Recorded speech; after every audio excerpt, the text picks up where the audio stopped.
kutoka kwa Baba ukadhihirika kwetu. Hilo ndilo tuona na kulisikia.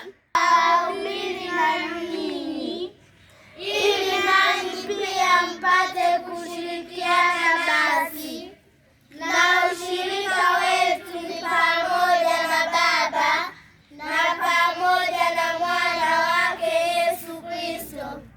Na haya twayaandika ili furaha yetu itimizwe. Watoto wangu wadogo, nawaandikia haya ili kwamba msitende dhambi, na kama mtu akitenda dhambi, tunaye mwombezi wa Baba, Yesu Kristo mwenye haki, ndiyo kipatanisho kwa dhambi zetu, wala si kwa dhambi zetu tu, bali na kwa dhambi za ulimwengu wote.